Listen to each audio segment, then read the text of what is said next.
Hello दोस्तों, यदि आपका ट्राइग्लिसराइड लेवल अगर ज़्यादा है तो ये क्या इंडिकेट करता है, इसका रियल डेंजर क्या है।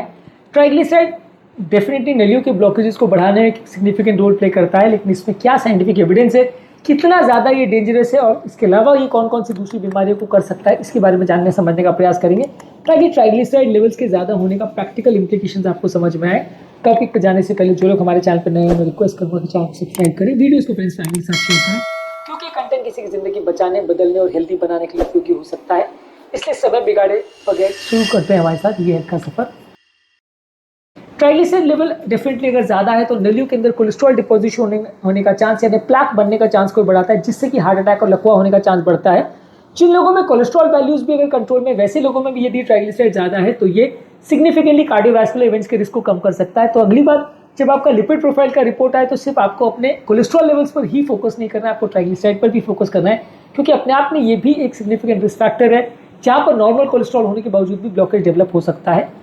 अगर किसी व्यक्ति को बहुत ज़्यादा हाई ट्राइग्लिसराइड खासकर 500 मिलीग्राम पर डेसीलीटर से ज़्यादा है तो ऐसे केस में पैनक्रेटाइटिस हो सकता है, यानी पैनक्रियाज में सूजन हो सकती है, जो कि अपने आप में काफ़ी डेंजरस प्रॉब्लम है, जानलेवा भी हो सकती है। तो पैनक्रेटाइटिस का एक इंपॉर्टेंट कारण हो सकता है, लेकिन ये तभी होता है जब आपका ट्राइग्लिसराइड लेवल काफ़ी ज़्यादा है, यानी 500 मिलीग्राम से ज़्यादा है। 100, 150, 200 में यूजली नहीं होता। हाई ट्राइग्लिसराइड लेवल लिवर में फैट होने का भी एक इंपॉर्टेंट कारण होता है। बहुत ज़्यादा ट्राइग्लिसराइड लेवल हो तो आपके लिवर में भी सूजन हो सकती है, फैटी लिवर का प्रॉब्लम हो सकता है। और फैटी लिवर दुनिया भर में लिवर के डैमेज होने के सबसे इंपॉर्टेंट कारणों में से एक है। अल्कोहल के अलावा, इनफैक्ट अल्कोहल से भी ज़्यादा इसको लिवर के डैमेज का एक इंपॉर्टेंट कारण माना गया है। तो non alcoholic fatty liver disease liver के डैमेज होने का इंपॉर्टेंट कारण है और ट्राइग्लिसराइड लेवल इसका एक इंपॉर्टेंट कारण हो सकता है। इसके अलावा हाई ट्राइग्लिसराइड लेवल डायबिटीज का भी एक इंपॉर्टेंट मार्कर है, क्योंकि इंसुलिन रेजिस्टेंस के साथ एसोसिएटेड होता है, मेटाबॉलिक सिंड्रोम के साथ एसोसिएटेड होता है।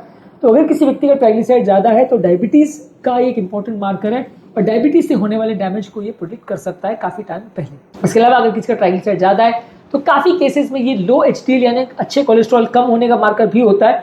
और खराब कोलेस्ट्रॉल यानी एलडीएल में भी जो स्मॉल डेंस पार्टिकल होते हैं जो कि ज़्यादा डेंजरस होते हैं, उनका ये एक इंपॉर्टेंट मार्कर होता है जो कि कार्डियोवैस्कुलर रिस्क को प्रेडिक्ट कर सकता है। तो अपने आप में लो ट्राइग्लिसराइड लेवल दूसरी कोलेस्ट्रॉल लेवल्स के भी खराब होने का एक इंडिकेटर होता है। इसके अलावा हाई ट्राइग्लिसराइड लेवल आपकी बॉडी में लो ग्रेड इन्फ्लेमेशन का एक मार्कर होता है, यानी ट्राइग्लिसराइड लेवल अगर ज़्यादा है तो बॉडी के अंदर एक लो ग्रेड सूजन और इन्फ्लेमेशन होती है, जिसकी वजह से नलियों में जो कोलेस्ट्रॉल डिपॉजिट हो गया उसके फटने का, डैमेज होने का और रप्चर होने का और हार्ट अटैक लाने का रिस्क बढ़ जाता है। तो ट्राइग्लिसराइड लेवल अगर ज़्यादा है तो इनडायरेक्टली हार्ट अटैक के होने का रिस्क भी बढ़ाता है। इसके अलावा हमारे ब्लड के गाढ़ापन यानी थिकनेस को बढ़ाता है, जिससे ब्लड में क्लॉटिंग की टेंडेंसी बढ़ जाती है। तो हाई ट्राइग्लिसराइड लेवल नॉर्मल लेवलियों में भी क्लॉटिंग की टेंडेंसी बढ़ा सकता है।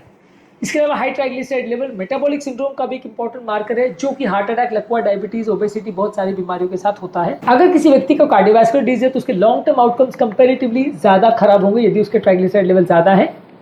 हाई ट्राइग्लिसराइड लेवल कई बार आपके बाकी कोलेस्ट्रॉल वैल्यूज के इंटरप्रिटेशन को इफेक्ट करता है, क्योंकि कई बार जो एलडीएल का कैलकुलेशन होता है वो बाकी सारे पैरामीटर्स के हिसाब से फॉर्मूला के द्वारा कैलकुलेट होता है, डायरेक्टली उसको टेस्ट नहीं करते। तो अगर ट्राइग्लिसराइड ज़्यादा है तो एलडीएल की रिपोर्ट गलत आ सकती है, जिसकी वजह से आप गलत रिपोर्ट इंटरप्रेट कर सकते हो और कई बार हाई ट्राइग्लिसराइड की वजह से आपका एलडीएल कम आपको दिखाई देगा, लेकिन एक्चुअल में वो गलत रिपोर्ट हो सकती है, जिसकी वजह से आपका ओवरऑल ट्रीटमेंट स्ट्रैटेजी गलत हो सकता है। ट्राइग्लिसराइड लेवल आपके कई बार रीसेंट डाइटरी इंटेक, खासकर कितना शुगर और कितना अल्कोहल आपने लिया उसके हिसाब से भी इफेक्ट हो सकता है। तो हमेशा एक वैल्यू अगर ज़्यादा आ गई तो वो हमेशा डेंजरस हो जरूरी नहीं है। कंसिस्टेंटली अगर ट्राइग्लिसराइड ज़्यादा है और खासकर खाली पेट का अगर ट्राइग्लिसराइड ज़्यादा आ रहा है तो ज़्यादा डेंजरस है। इसके अलावा ट्राइग्लिसराइड ज़्यादा होने से कई बार इरप्टिव ज़ैंथोमास यानी स्किन में भी फैट डिपॉजिट्स हो सकते हैं, स्किन में ज़ैंथेलाज्मास भी ज़्यादा देखने को मिल सकते हैं यदि ट्राइग्लिसराइड लेवल ज़्यादा है। ज़्यादातर ट्राइग्लिसराइड का ज़्यादा होना अपने आप में साइलेंट होता है, वो अपने आप में कोई सिम्टम्स प्रोड्यूस नहीं करता है, लेकिन जब उसकी वजह से हार्ट अटैक या लकवा या इस तरह की प्रॉब्लम आती है तब आपको एक्चुअल में पता चलता है। ट्राइग्लिसराइड ज़्यादा होने से आपका ब्रेन का स्ट्रोक होने का चांस बढ़ता है, ब्रेन की नलियों में चोक होने का चांस बढ़ता है, किडनी का डैमेज होने का चांस बढ़ता है, ओवरऑल वैस्कुलर हेल्थ कॉम्प्रोमाइज होती है, हाथ पांव की नलियों में चोक होने का चांस बढ़ता है। अगर किसी व्यक्ति का ट्राइग्लिसराइड लेवल अगर 200 से ज़्यादा है तो उसको सिग्निफिकेंट रिस्क माना जाएगा, और अगर 500 से ज़्यादा है तो उसको वेरी हाई रिस्क कैटेगरी में माना जाएगा। और जितना ज़्यादा ट्राइग्लिसराइड लेवल बढ़ता जाएगा उतना ज़्यादा रिस्क भी बढ़ता जाएगा। तो ट्राइग्लिसराइड लेवल्स अपने आप में सिर्फ एक नंबर नहीं, वो एक डेंजर सिग्नल है जो बहुत सारी बीमारियां, खासकर हार्ट अटैक, लकवे का मार्कर हो सकता है। और अगर किसी व्यक्ति का ट्राइग्लिसराइड ज़्यादा आता है तो ये सारी बीमारियों के लिए आपको रिस्क ज़्यादा है, आपको समझना पड़ेगा और उस पर वर्क करना पड़ेगा। उसके रिस्क को कम करने के लिए ट्राइग्लिसराइड पर और बाकी फैक्टर्स पर भी आपको फोकस करना पड़ेगा। बहुत सारी बीमारियों में ट्राइग्लिसराइड बढ़ता है और ट्राइग्लिसराइड ज़्यादा होने से बहुत सारी बीमारी होती है, इसलिए यहाँ पर में ये सारी चीज़ें इंटरलिंक्ड है। सब चीज़ों पर एक साथ वर्क करना ज़रूरी है। उम्मीद करूंगा कि आज के टॉपिक में कुछ नई बातें जानने को मिली हो। जो लोग हमारे चैनल पर नए हैं, मैं रिक्वेस्ट करूंगा कि चैनल को सब्सक्राइब करें, वीडियोस को फ्रेंड्स फैमिली के साथ शेयर करें, क्योंकि कंटेंट किसी की ज़िंदगी बचाने और बदलने के लिए उपयोगी हो सकता है।